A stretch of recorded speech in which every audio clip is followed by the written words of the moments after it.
This is a special edition of Energy First with Sarah and Jen. So I'm Sarah Phillips. I'm Jennifer McIntyre. This is the 7th annual Crawfish Boil with KSW, and it is crazy. They have all kinds of crawfish back there. So many people are attending this event. They come every year. There are horse stables. There's this gargantuan horse made out of wood. Like, it's nuts. We can't wait for you guys to see, and come check it out.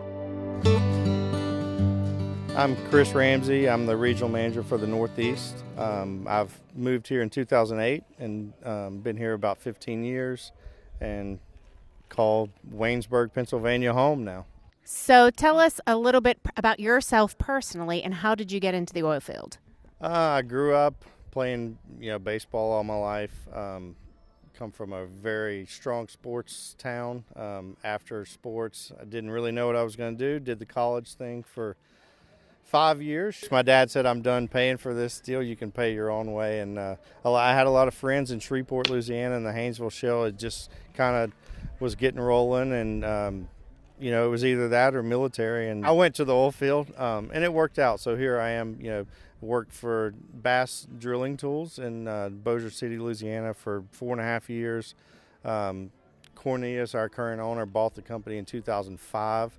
KSW was founded in 1995, and I came over in 2006 and worked for a few years in Louisiana and then got an opportunity to move up here. Nobody was here. Our president, vice president were kind of back and forth, and I just saw an opportunity, and I was young and dumb, I guess, and I said, hey, I'll go. I've been working in the field. I'll go, and it took about 6 months to convince them to let me go, but here we are 15 years later, so it worked out well. So, do you like Louisiana or Waynesburg better? I'll say nothing's home, right? Like, I don't care where anybody's from. I would say, nothing's compares to home, but that's kind of where this originated. So I miss the food, the southern hospitality. It's just a different culture down there.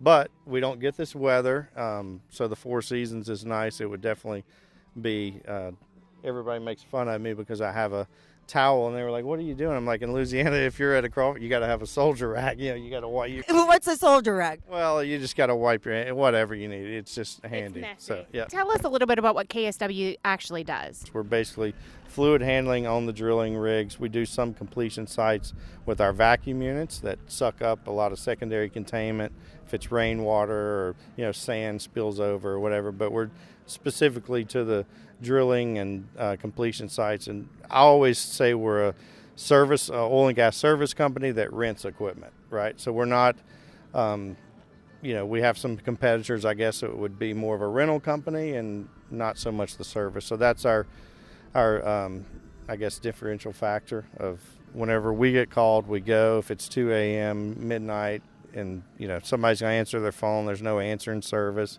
If you're on call, you take the call, and we're very fortunate. It took a while to get our team here, but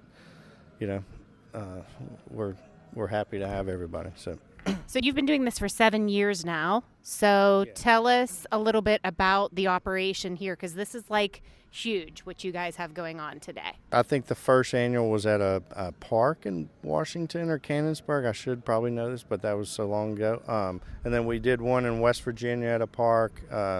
We did one at our shop one time whenever the market was really down. We kind of really downsized it, but we bring crawdaddies up.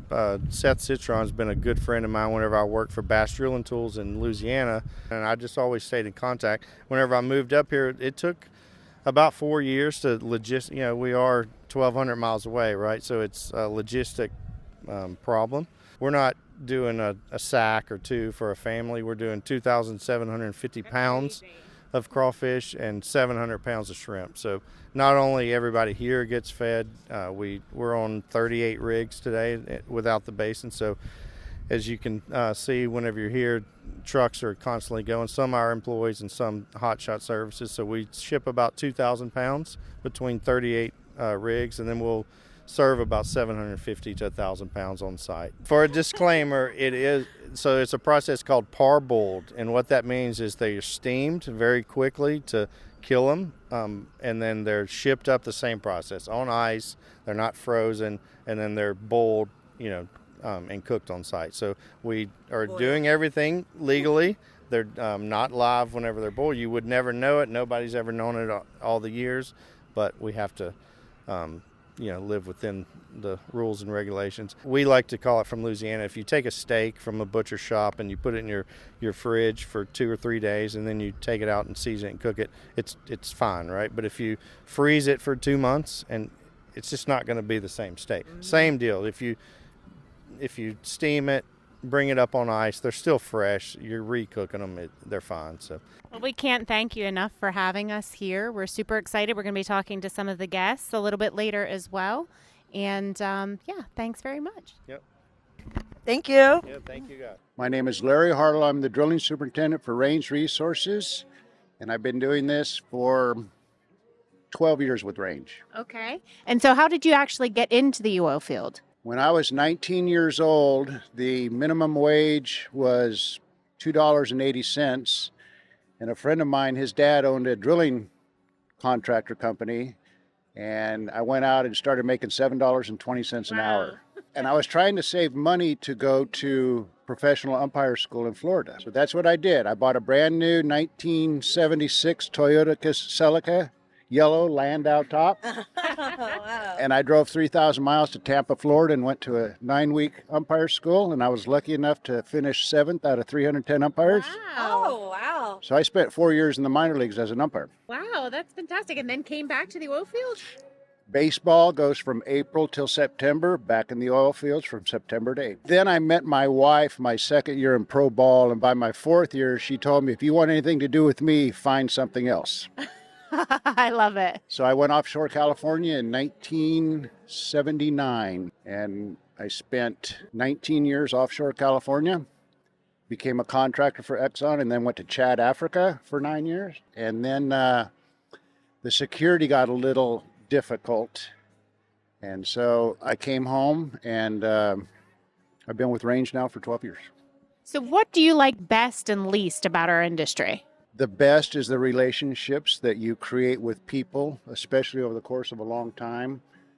I spend more time with John and Gerald than I do my wife and kids and grandkids. Yeah. We spend more time with each other than Yeah, we do our and families. I've been rotating since 1983, 7, 14, 14, all the way up to 35, 35. The least thing I like about this industry is the negativity that some people shed on us. We're doing a great thing for the world. If you look at intelligent scientists, they're telling us that we need to get natural gas to the third party poor countries so they can quit burning cow dung to eat on. Yeah, so that's one of the first memories I have for you. So before I started to get really into this energy advocacy, you must have been talking about your time in Chad, and you taught me that a lot of people throughout the world cook with wood and dung. And I was like, what do you mean by dung? And he spelled it, you maybe used a profanity, maybe not, but he spelled it out for me. I tend to use a little profanity, probably. So was Chad very different? Did you get to see that firsthand? Firsthand. At the time I went there in 2004, it was the third poorest country in the world. Malaria, AIDS, and cholera was rampant. African countries are normally run by dictators, so they steal all the people's money and they have it for themselves. Do you think that's a deterrent for why people don't produce in those countries? Produce oil? Yeah. Between Nigeria, Equatorial Guinea, Sudan, Egypt, there's a lot of oil. Well, but do they keep it there? It's mostly undeveloped. Ship in Cameroon, and it goes around the world. Right. Yeah. Yep. Not a funny story, a sad story, is the guys that used to work for me would have 10 or 12 kids, knowing that half of them would not survive past the age of like 6 or 7. So I just learned a crazy fact, speaking of that, and that's crazy. So prior to the discovery or the utilization of hydrocarbons, the infant mortality rate was 43.4%. And it's in our country as well. it was global. Yeah, so it went from there to 3.4%. And you got to see that firsthand, so I'm very jealous. Any good? Come on. Yeah. We're doing great. We're doing great. 100%, we are. So Yeah. what do you think the future of our industry looks like? It's very bright. Right here in the Appalachians, there's enough natural gas for Range Resources to drill for another 20 years. Range was the first one to drill the Marcellus in 2004, and then the land department went up and leased all the property they could in Washington County. So I'm going to retire next year. I'm going to miss We're it, not going to let you. but I'm going home to California. Is your wife excited? My wife's excited. Aw. Yeah. Well, you deserve it. Thank you very much for everything you've done. You're very welcome. Now, last but not least, if you could give yourself advice for when you started in the oil field, having been in the oil field for so long, what would you say to yourself at 19 when you came in? Go back to college and get my engineering degree. Wow. Yeah. Yeah. I look at Josh Doak, who's our vice president of We know Josh. He's a brilliant man, and he's going to be the CEO of Range Resources, in my opinion, one day. Ooh, that's a prediction. Yeah. Well, thank you very much. We appreciate your time and enjoy the rest of the day. You're very welcome. Thank you. Tell us who you are and what you do for KSW. Hi everyone, I'm Jacqueline Spitznagel. Actually, June will be my 10-year anniversary with KSW. I started out boots on the ground in the field, and I work primarily out of the office now, but sales manager. We're really excited that you all joined us today. We're excited too. Yeah, this is really fun. Did you eat crawfish? I absolutely love crawfish. My counterpart, however, we will show the pictures of her enjoying the crawfish later. She's a little bit unsure. You stick to corn and I potatoes? had some shrimp. I really like that. But crawfish was my first experience, and it was different for me. It's really good. So I don't know what she's talking about. So tell us a little bit about the kind of preparation that goes into putting this event on, because it's huge. I don't think people truly understand how big this event is. Each year it grows and gets bigger and bigger, which is amazing. We couldn't do this obviously without our customers, right? It's about a year's prep. I feel like week after this, we're already like, okay, let's start picking the date. Get the crawfish guys in line. Like, we're already prepping. Each year, I feel like we kind of know what we're doing. It's like, okay, we did this last You guys keep changing venues too. So it's not even like the venue stays consistent all the time, right? Right. We've actually had a few different venues. This is our third time at Destiny Hill Farm. They're great, and this is obviously a beautiful farm. Gorgeous. And rain or shine. So we have the barn if it rains. It's the whole team, right? I mean, we start usually like 2 months before, just start like lining everything out. And I don't know if you guys caught, we ship crawfish out to all of our rigs. So our rental guys, our solids guys, they're picking up deliveries, they're delivering, they come back, they take more deliveries. So every customer gets to eat. I actually had a customer text me at 6 a.m. and he was like, hey, Falcon 26. Shout out to Nathan Barney. He's like, don't forget about us today. I'm like, do we have you covered? So I absolutely love it. So earlier today, we noticed this tent. Can you get the tent? This tent is blowing over. And Jacqueline, how tall are you? I'm 5'1". Jacqueline's 5'1", and Steel toe boots, okay?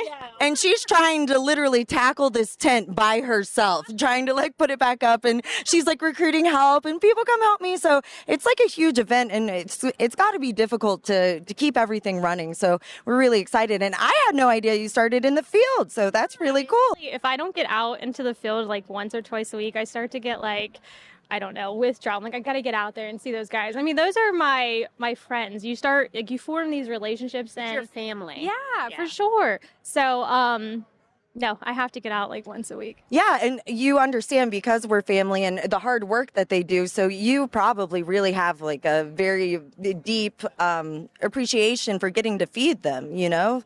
Oh yeah, no, they love it. I mean, they can't be here. If they're on days off and they're local, we encourage them to come. And we've definitely had some over the years, but they can't be here, and they're out there. They're literally out there drilling right now. So it's like, and fracking. So if we can take that to them, I mean, once they start getting the deliveries, they start texting and calling, and they're like, "Thank you so much." So I mean, if it wasn't for them, we wouldn't be here. Absolutely. And we say that all the time. If it wasn't for them, none of us would have a job, right? Right. Because it's all about them.